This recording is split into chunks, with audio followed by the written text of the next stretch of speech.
오늘이 설날인데요. 여러분, 설날 잘 보내셨습니까? 떡국 드셨어요? 떡국 드신 분들도 계시고 또 그냥 넘어가신 분들도 계실지 모르겠습니다. 코로나 때문에 많은 것들이 바뀌지만 특별히 설날의 풍경도 굉장히 많이 바뀌었습니다. 한국 뉴스 보니까 이번 설에는 5명 이상 모이는 것을 금지한다, 이런 그런 지침이 있더라고요. 그래서 저희 집은 한국에 있었으면 5명 이상이라 방역 규칙을 위반하게 될 뻔했습니다.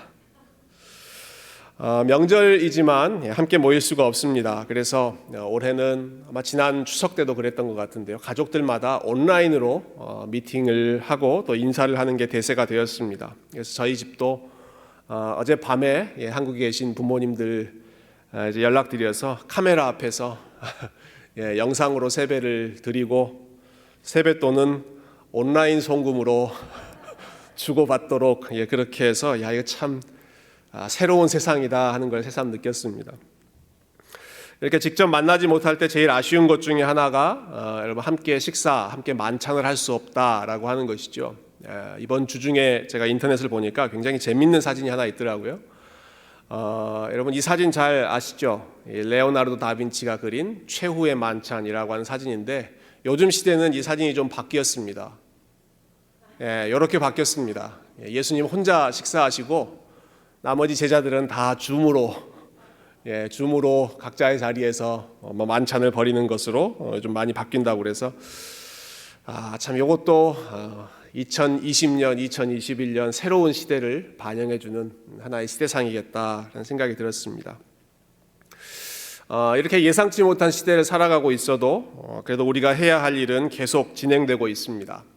영상으로 만찬을 나누든지 아니면 영상으로 인사를 드리고 세배를 드리든지 아니면 영상으로 아이들 가르치고 또 이렇게 온라인으로 혹은 예배를 드리든지 간에 우리의 삶은 계속해서 또 하나님이 계획하신 길로 진행되고 있습니다.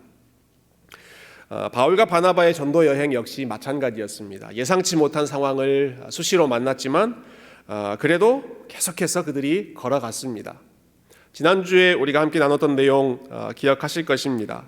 함께 여행, 1차 전도 여행을 출발했던 일행들 중에 아주 중요한 역할, 수행원 역할을 했던 마가라고 하는 청년이 중도에 어떤 이유에서는지 자세히 나와 있지는 않지만 더 이상 못 가겠다 하고 본인은 예루살렘, 원래 본인의 집으로 돌아가 버렸습니다.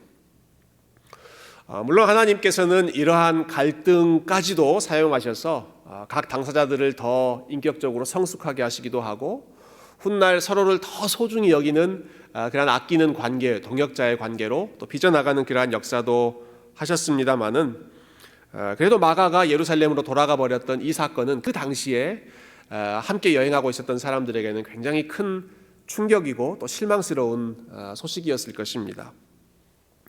그런데도 불구하고 여러분 오늘 본문 14절을 한번 보십시오. 14절 보시면 이렇게 시작하죠. 그들은 버가에서 더 나아가 비시디아 안디옥에 이르러 안식일에 회당에 들어가 앉으니라. 자, 그들은 어떻게 했다고 됩니까? 그들은 버가에서 더 나아가.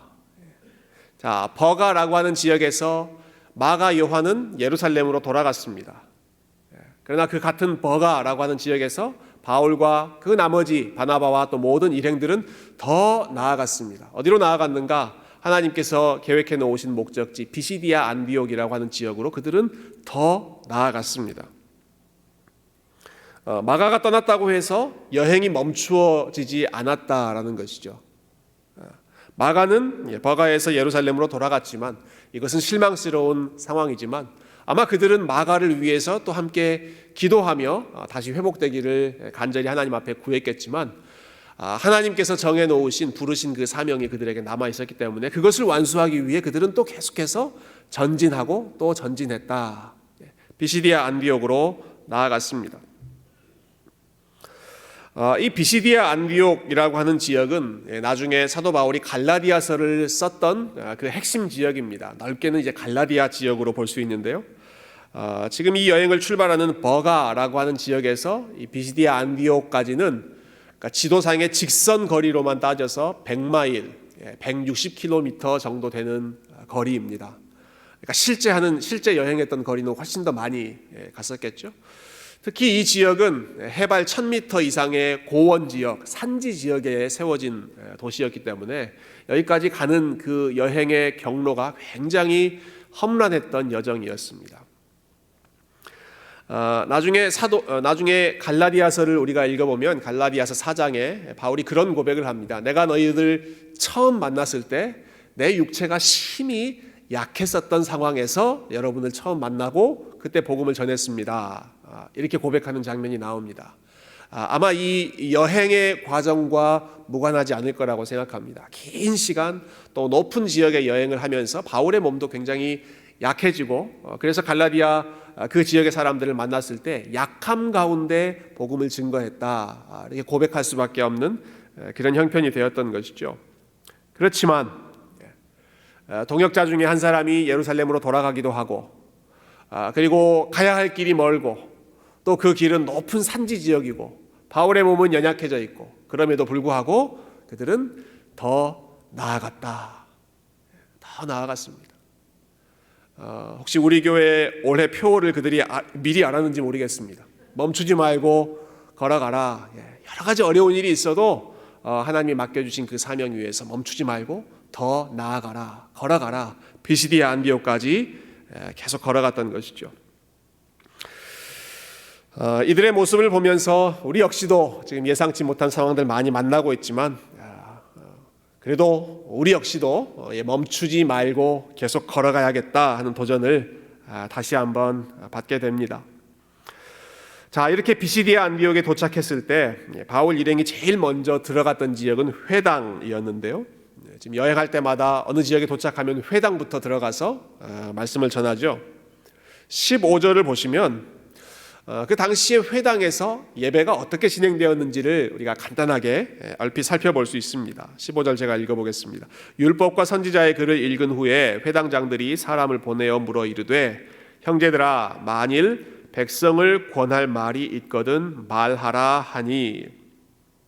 자, 회당에 유대인들이 모이면 먼저 율법과 선지자의 글을 읽었던 것으로 보입니다. 그러니까 율법, 모세 오경 중에 한 본문을 읽고요. 또 선지자들의 글 중에 또 한 본문을 선택해서 그 주에 해당하는 본문을 아마 회당장이 주관해서 읽고 그 본문에 대해서 설명을 했을 것입니다. 그리고 나면 함께 모인 사람들 중에 자유롭게 자발적으로 그 읽은 본문 또 들은 본문에 대해서 본인의 소감 혹은 본인의 견해 또 더 설명하고 싶은 부분을 첨가할 수 있는 그런 기회를 주었습니다. 그래서 사람들에게 지금 참여를 유도하는 것입니다. 회당장이 누구 더 하실 말씀 없습니까? 라고 물어봤을 때 바울이 어떻게 합니까? 본인이 손을 들고 내가 할 말 있습니다. 나서는 것이죠. 16절이죠. 바울이 일어나 손짓하며 말하되 이스라엘 사람들과 및 하나님을 경외하는 사람들아 들으라. 자, 이렇게 이야기하고 17절부터 41절까지 굉장히 긴 바울의 긴 설교가 그 후에 이어지고 있습니다. 사도행전에 보면 이 구약 성경을 잘 요약해 놓은 본문, 특별히 설교가 2번 나오는데요.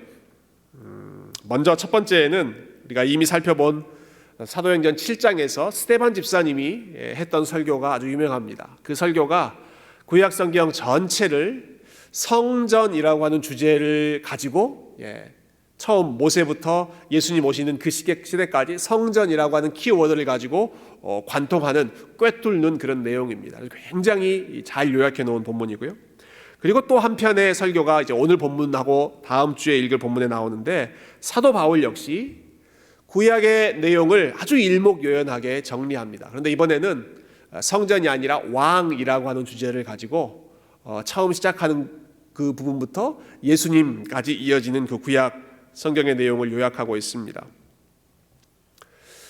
우리가 구약 성경이 워낙 분량도 많고 두껍고 하다 보니까 그 내용을 이렇게 잘 정리하는 것이 사실 쉽지 않은 그런 일인데 여러분 구약 성경을 읽다가 좀 막히면 흐름이 잘 이해가 되지 않을 때는 사도행전 7장의 스데반 설교 한번 보시고 또 오늘 본문에 나오는 사도 바울의 구약 총정리 설교 이거 한번 참고하시면 그 큰 흐름이, 큰 줄기가 아주 쉽게 잡힐 수가 있습니다. 오늘 설교에서 구약 전체의 역사를 한눈에 정리해주고 있는데, 특별히 오늘 본문에서 주목할 점은 모든 주어가 다 하나님이로 시작한다라는 것입니다. 하나님이. 이 본문에 여러 가지 이제 액션이 나오는데 주어가 다 하나님입니다. 하나님이 이런 일을 행하셨고, 하나님이 저런 일을 행하셨고, 그래서 결국 하나님이 이렇게 인도하셨다. 하나님으로 시작해서 하나님으로 끝나는 설교가 바울의 구약 설교였는데요. 자, 하나님이 어떤 일을 행하셨는가 몇 가지 한번 보죠. 17절 한번 보겠습니다. 17절에 보시면, 이 이스라엘 백성의 하나님이 우리 조상들을 택하시고 애굽 땅에서 나그네 된 그 백성을 높여 큰 권능으로 인도하여 내셨다. 자, 하나님께서 이스라엘 백성들에게 행하신 첫 번째 액션, 첫 번째 동사가 무엇인가? 하나님이 이스라엘을 뭐 하셨다? 택하셨다라고 나오죠. 택하셨다. 하나님이 우리 조상들을 선택하셨다는 것입니다. 무엇을 보고 선택하셨는가? 여러분, 그 당시에 이스라엘 백성들은 사실 별 볼 일 없는 민족이었습니다. 모세가 신명기 7장에서도 그렇게 설교하죠. 이스라엘 백성들아, 하나님이 너희를 선택하신 것은 너희가 다른 나라보다 강한 나라에서도 아니고 수가 많은 나라에서도 아니고, 오히려 너희들은 다른 민족보다 훨씬 약한 상태에 있었지만, 그러나 하나님이 다만 너희를 사랑하심으로 말미암아, 다른 이유는 없고 그냥 하나님께서 너희를 일방적으로 사랑하신 결과로 하나님이 우리를 선택하셨고 여기까지 인도하셨다. 마찬가지입니다. 바울도 하나님이 우리 조상들을 선택하셨다. 다른 이유가 없습니다. 약하지만 또 수도 적지만 그저 하나님께서 사랑하심으로 말미암아 이스라엘 백성들을 선택하셨고, 방금 읽었던 본문에 보니까 나그네와 같았던 우리 조상들을 하나님이 택하시고 높여주시고 큰 권능으로 우리를 애굽에서 구원해 주셨다.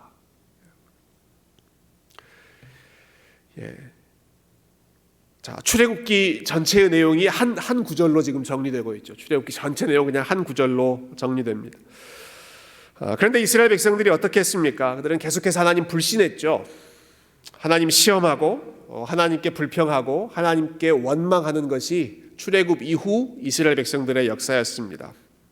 이제 중요한 것은 이스라엘 백성들이 보여주었던 모습이 아니라 그들에 대해서 하나님께서 보여주셨던 모습이 무엇인가 하는 것입니다. 그 상황에서 하나님이 어떤 모습을 보여주셨는가? 우리 18절 한번 같이 읽어보십시다. 18절 시작. 광야에서 약 40년간 그들의 소행을 참으시고, 자, 하나님 어떻게 하셨습니까? 그들의 소행을 참으셨다. 레위기, 민수기, 신명기 내용 이것으로 정리가 다 됩니다. 그들의 소행을 광야 40년간 참으셨다. 여러분 마크하실 수 있으면 볼펜으로 이 동사를 하이라이트 하셔도 좋을 것 같아요. 하나님이 참으셨다. 이스라엘 백성들이 금송아지 만들 때 하나님께서 그들을 다 멸하려고 하시다가 모세가 하나님께 간절히 중보해서 기도했을 때 하나님이 참으셨습니다. 내가 이 백성과 다시 함께 동행하겠다라고 참으시죠. 그들이 물이 없다고 불평할 때 하나님이 참으셨고, 고기가 없다고 원망할 때 또 하나님께서 참으셨고, 왜 우리를 애굽 땅에서 그냥 죽게 놔두지, 왜 우리를 굳이 이렇게 광야로 끌어와서 끄집어내셨습니까? 라고 원망하고 반역할 때에도 하나님께서 계속 참으셨습니다. 바울은 출애굽 광야 생활 40년의 역사를 한 단어로 요약하고 있죠. 하나님이 그들의 소행을 참으셨다. 그렇게 참고 참으시면서 결국 주시기로 했던 약속의 땅 가나안 땅을 그들에게 기업으로 주셨습니다. 19절 말씀이죠. 가나안 땅 7 족속을 멸하사 그 땅을 기업으로 주시기까지 약 450년 가니라. 19절 말씀은 여호수아 전체를 한 구절로 또 정리하고 있습니다. 그 후에도 이스라엘 백성들의 악함이 계속되었습니다. 그렇지만 하나님은 계속해서 그들을 도와주시고 도움의 손길을 제공해 주시죠. 특별히 사사들을 보내셔서, 그게 20절 말씀이죠. 그 후에 선지자 사무엘 때까지 사사를 주셨더니, 사사기의 21장의 모든 말씀은 요 한 구절로도 다 정리됩니다. 사사기 말씀 끝. 하나님께서 사무엘 때까지 계속해서 사사를 주셔서 그들의 백성들을 도와주셨다. 환난으로부터 구원해 주셨다. 이렇게 계속해서 하나님이 광야에서도 참으시고 가나안 땅에 들어가셔도 도와주시고 참으시고 인내하시고 계속 선대하셨음에도 불구하고 이스라엘 백성들이 아주 황당한 요구를, 그리고 무례한 요구를 하나님 앞에 청합니다. 21절 말씀이죠. 21절, 그 후에 그들이 왕을 구하거늘 하나님이 베냐민 지파 사람 기스의 아들 사울을 40년간 주셨다가, 사사시대가 거의 끝날 때 이스라엘 백성들이 하나님 앞에 무엇을 구했습니까? 왕을 구했습니다. 하나님께 왕을 구했다. 제가 이 장면을 좀 생각해 봤습니다. 좀 비슷하게 좀 표현해 보면 이런 상황이지 않을까 싶어요. 어느 날 갑자기 저희 아이들이 저에게 나와서는 정색을 하고 이렇게 말하는 것입니다. 우리에게도 다른 집처럼 아버지가 필요합니다. 여러분, 제 기분이 어떻겠어요? 우리에게도 다른 집처럼 아버지가 필요합니다. 그동안 계속해서 왕으로 그 백성들을 보호해 주시고 다스려 주시고 인도해 주시고 좋은 것을 공급해 주시면서 지켜주셨던 유일한 왕이신 하나님 앞에 이스라엘 백성들이 나와서 우리에게도 왕이 필요합니다. 이 말은 하나님 보고 왕의 자리에서 내려오십시오 하는 아주 도발적인 선언이죠. 우리도 다른 나라와 같은 아주 강력한 그런 왕을 주십시오라는 것입니다. 정말로 무례하고 정말로 황당한 반역의 선언이었지만, 근데 하나님께서 또 참으시고 이스라엘 백성들의 요구를 들어주시고 그들의 요구대로 사울이라고 하는 사람을 왕으로 세워주셨습니다. 그 대신에 이 왕을 세우시면서, 그러나 너희들의 왕은, 이스라엘의 왕은 다른 나라의 왕과 같지 않고 나를 경외하고 나를 섬기고 나에게 순종하는, 하나님의 말씀에 순종하는 왕이어야 한다라는 사실을 아주 신신당부하면서 가르치셨습니다. 자, 이 첫 번째 왕 사울이 왕으로서의 부르심에 실패했을 때 하나님이 다시 새로운 왕을 세워주시죠. 22절 말씀입니다. 패하시고, 사울을 패하신 후에 다윗을 왕으로 세우시고 증언하여 이르시되, 내가 이새의 아들 다윗을 만나니 내 마음에 맞는 사람이라 내 뜻을 다 이루리라 하시더니. 자, 다윗을 왕으로 세우실 때 다윗을 가리켜서 아주 멋있는 말씀을 하셨습니다. 그를 무엇이라고 표현하십니까? 하나님께서 내 마음에 맞는 사람이다. 다윗은 내 마음에 맞는 사람이다. 또 어떤 성경에는 다윗은 내 마음에 합한 사람이다, 그렇게 말씀하시죠. 영어로 보니까요, 이 표현을 A man after my heart라고 되어 있습니다. 나의 마음을 after 하는, 나의 마음을 뒤따라오는 사람이다 라는 뜻입니다. A man after my heart, 내 마음을 뒤따라오는 사람, 그 사람이 바로 다윗이다 라는 것이죠. 자, 목자 되신 하나님께서 앞서 가시고, 하나님이 왕으로서 앞에 가시고, 그리고 우리 아버지 되신 그 하나님께서 앞으로 가시고, 다윗은 어떻게 가는가? 그 왕 되신 하나님의 마음을 따라서 after him, 그분 뒤에서 그분을 따라가는 양처럼, 자녀처럼, 백성처럼, 본인이 왕이 아니라 본인이 하나님의 통치를 받는 그 백성처럼 뒤따라가는 사람이 다윗이었다라는 것입니다. 여러분, 하나님의 마음을 뒤따라간다라고 하는 것은 어떠한 곁길로도 빠지지 않고 늘 하나님께 충성하고 순종하고 완전한 삶을 산다, 넘어지지 않는 그런 온전한 삶을 산다라는 뜻이 아닙니다.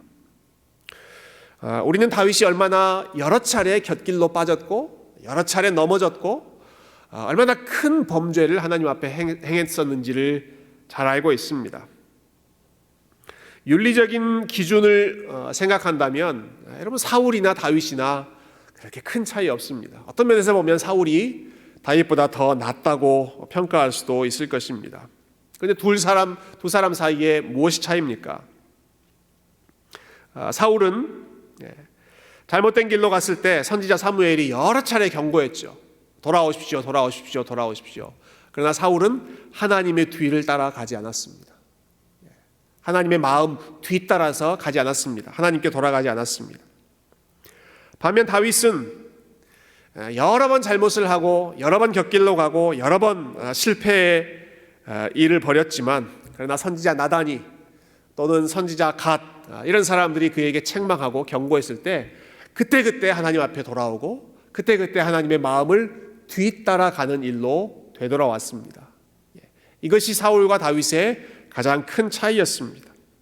하나님의 마음이 어떤 마음인지를 다윗은 기억했던 것입니다. 하나님은 용서하시는 분이시고 긍휼히 여기시는 분이시고 하나님은 또 참고 또 인내해 주시는 분이시기 때문에 내가 비록 이 순간에 넘어졌지만 다시 그 하나님의 마음을 뒤따라 내가 돌아가겠습니다. 그 회개의 마음, 그 믿음의 마음이 다윗의 마음이었고, 하나님은 그것을 보시고 저 사람은 내 마음에 합한 사람이다, 내 마음에 맞는 사람이다, 이렇게 평가해 주시는 것이죠.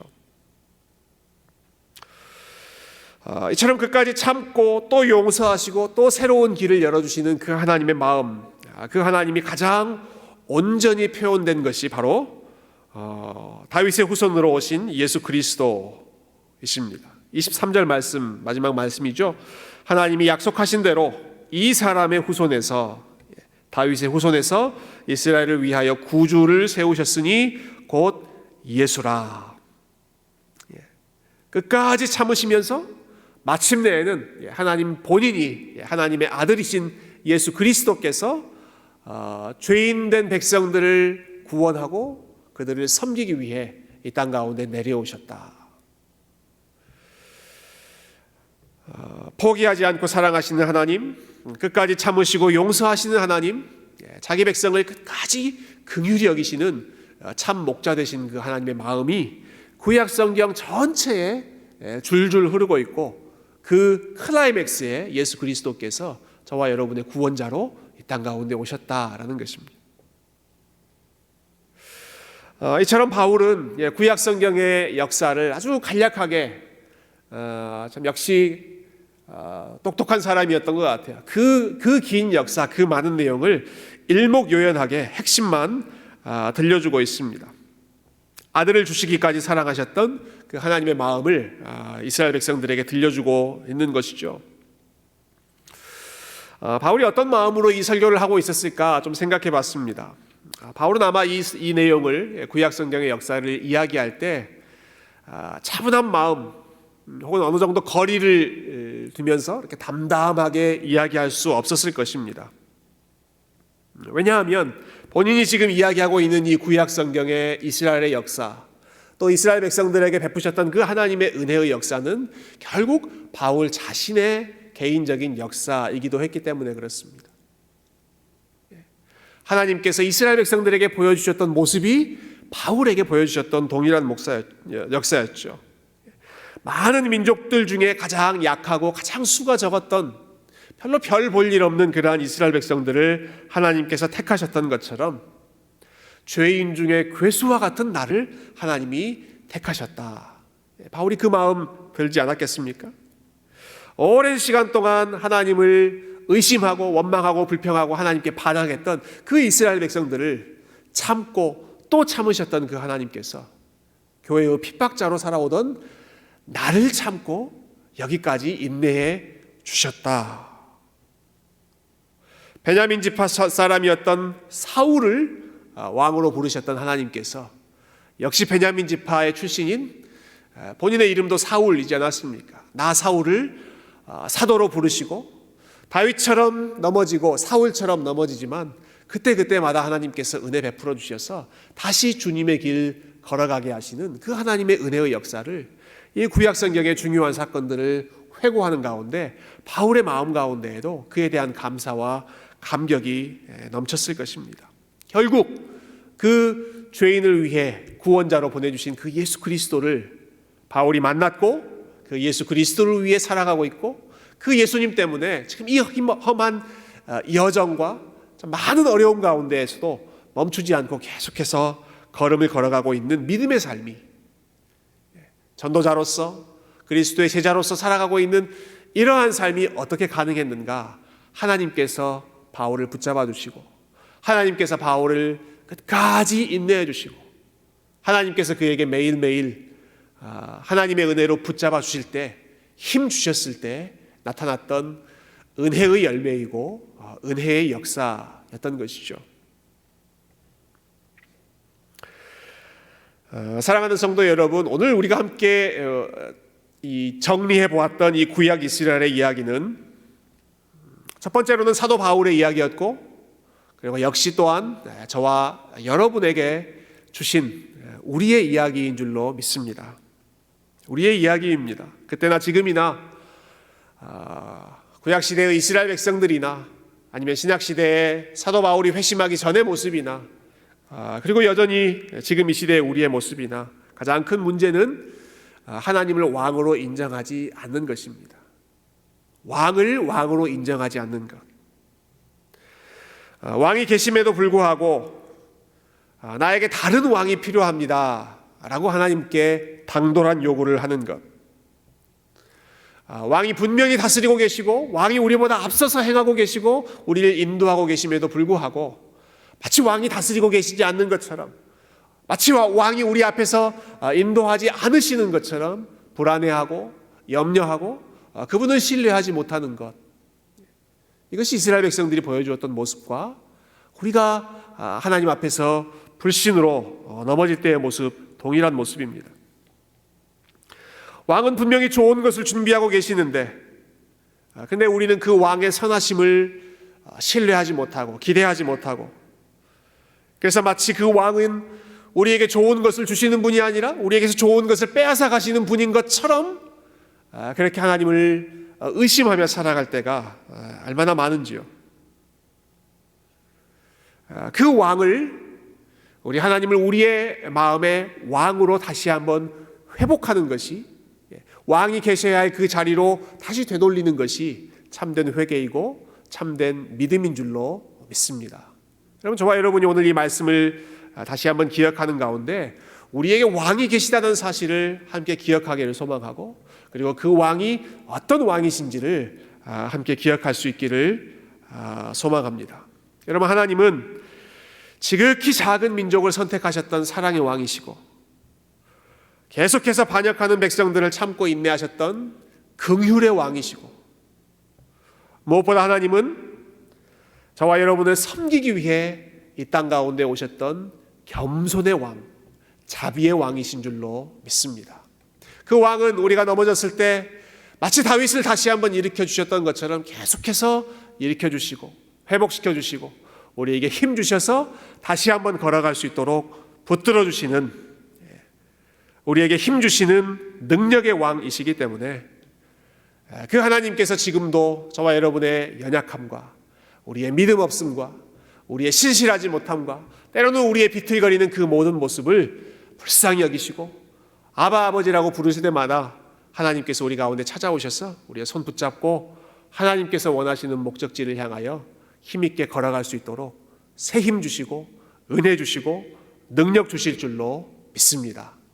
이 시간에 이 하나님의 마음을 저와 여러분이 다시 한번 기억하고 우리 하나님이 우리의 선한 왕이신 것을 함께 인정하고, 그리고 마치 다윗이 그랬던 것처럼 After God's heart, 하나님의 마음을 뒤따라, 하나님을 뒤따라 믿음으로 걸어갈 수 있는 우리 아틀란타 세교회 모든 믿음의 성도님들의 삶이 다 되시기를 주님의 이름으로 축원드립니다. 함께 기도하겠습니다.